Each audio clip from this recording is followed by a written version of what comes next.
Well, hello there, my dears, come closer, come closer. It's Granny again, and you're listening to Granny's Secret Diary. Oh, my loves, the story I have for you today is not one for the faint of heart. It's about betrayal, survival, and the sweetest revenge you can imagine. You see, my son's wife, my own daughter-in-law, pushed me onto the subway tracks one cold evening. Yes, you heard me right, she tried to end my life. But what she didn't know, my sweethearts, was that I survived, and I turned her life into a living nightmare. Tell me, my loves, have you ever been betrayed by someone so close that it tore your heart in two? Someone who smiled to your face while plotting your downfall? Because that's exactly what happened to me. And I promise you, by the time we reach the end of this story, you'll know why this one never left my diary. So, sit back, hold on tight, and listen carefully. This, my dears, is not just a story. It's a lesson wrapped in fire and forgiveness. It all began 2 years ago. My son Daniel had just announced that he was getting engaged to a young woman named Clara. Oh, she was beautiful, big brown eyes, a sweet little smile, and a way of speaking that could melt the frost off any heart. I'll admit, my dears, the first time I met her, I thought she was an angel. She held my hands and called me Mama, with such warmth that I thought I'd been blessed with another daughter. But I was wrong. Terribly wrong. Clara wasn't the angel she appeared to be. She was a master of manipulation, hiding her true colors behind charm and flattery. You see, she came from a wealthy family, and she didn't think much of people like us. Simple, middle-class folks who lived with honesty and hard work. But she needed Daniel, because he was successful, kind, and respected. And in her world, that made him a trophy. From the moment they got engaged, little things began to change. At first, it was the way she'd cut me off when I spoke, or roll her eyes when I offered advice. Daniel never noticed. He was too in love. I brushed it off, telling myself that maybe she just needed time to adjust. But one day, my sweethearts, I overheard her talking to a friend on the phone, and it froze me to my core. "I can't wait for his old mother to move out," she said, laughing. "She's like a shadow haunting the house." My heart sank. I'd never been called a haunting shadow before, but that day, I learned that kindness doesn't always earn you love. It can make you a target. I didn't tell Daniel what I heard. I thought I could fix things with more patience, more love. But Clara began to show her cruelty in subtle, poisonous ways. She'd rearrange things in the house and blame me for losing them. She'd whisper lies about me to Daniel. Little things, like, "Your mother doesn't like me," or, "She's trying to control you." Slowly, I could feel him pulling away. The boy who once visited me every evening with a smile now barely spoke at dinner. My heart broke a little each day. Then came the engagement party. Oh, I had been waiting for that day! I'd sewn my own dress, baked Clara's favorite cake, and even wrote a little speech to welcome her into the family.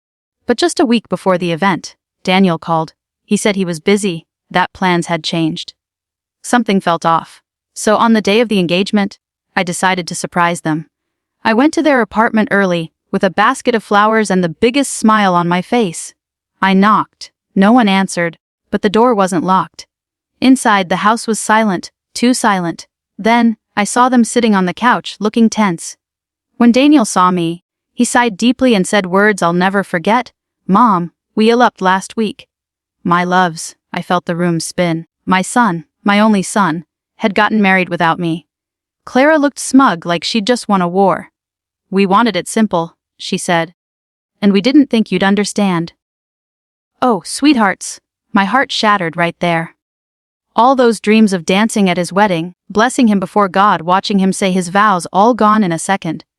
But I didn't cry. No, my dears. I smiled, kissed his forehead, and walked out quietly.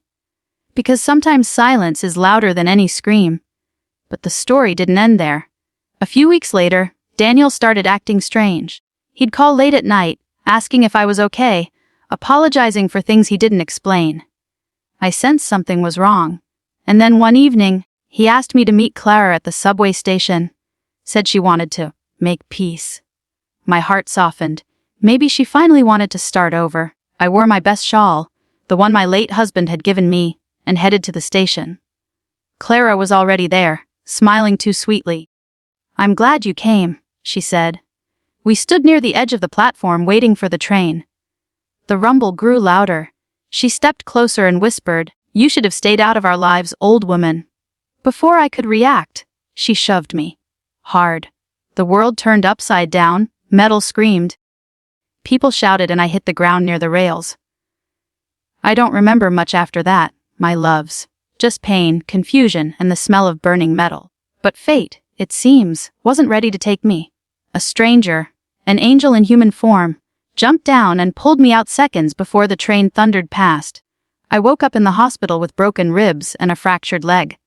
The doctors said I was lucky to be alive. Daniel came to see me, eyes swollen from crying. But when I told him what Clara had done, he didn't believe me. He said I must have slipped, that Clara was home that night. Oh, my poor boy, blinded by love. That's when I decided. If no one would believe me, I'd show them the truth. Now, you might be thinking you know how this ends. But trust me, my dears, the most unbelievable part of this story is yet to come. What happened next is the very reason this story is in my diary. You see, revenge is not always about anger. Sometimes it's about patience and precision. After I recovered, I stayed quiet. I let Clara think she'd won. I even sent her a thank you card for visiting me in the hospital. Which she never did. That woman loved gossip and attention, so I fed her just enough to make her careless. While she flaunted her new life, I began to collect my pieces, and a few secrets. One day, while Daniel was at work, I asked a friend to visit Clara's house posing as a charity worker. She discovered something shocking. Clara was having an affair with her ex-boyfriend, a rich investor named Marcus. The very same week, I began to receive anonymous letters in my mailbox, photos of Clara and Marcus together. I didn't know who sent them, but I had a hunch karma was working overtime. I waited. I gathered proof, recordings, messages, photos. And then, on Daniel's birthday, I invited them both for dinner. Clara came dressed like a queen, her smile as fake as her heart. We ate, we laughed, and just when dessert was served, I played a little video on the TV. It was Clara, whispering sweet nothings to Marcus, saying how she'd get rid of Daniel soon. Oh, my loves. The silence in that room could have frozen time. Daniel's face turned pale. Clara screamed, tried to turn off the TV, but I held the remote firmly. "You tried to kill me," I said softly, "but you only buried yourself." Daniel threw her out that night. She begged, cried, threatened, but he was done. The next week, he filed for divorce. And Marcus, well, he dumped her too when her dirty secrets hit the internet. Someone leaked the videos to a gossip site. I wonder who that could have been, my dears. After it all, Daniel came to me broken and ashamed. "I should have listened to you, Mom," he said, tears rolling down his cheeks. I held him close and whispered, "Sometimes, love blinds us, but truth always finds its way. Now, my sweethearts, that woman tried to destroy me, but in the end, she destroyed herself." That's the thing about evil. It never knows when it's being watched. You can bury lies, but you can't kill the truth. So, remember this, my loves, when someone pushes you to the edge, don't fall, fly. Rise above them. Wait for the right moment, and let life deliver the justice you deserve. Tell me, my dears, what would you have done if you were in my place? Would you have forgiven Clara, or made her pay the way I did? Let me know in the comments. I love reading your thoughts. And if this story kept you on the edge of your seat, give it a like. Share it with someone who loves a good tale of karma. And don't forget to subscribe to Granny's Secret Diary for more secrets, more lessons, and more unforgettable stories. Until next time, my sweethearts, keep your hearts kind, your eyes open, and never underestimate the quiet strength of truth.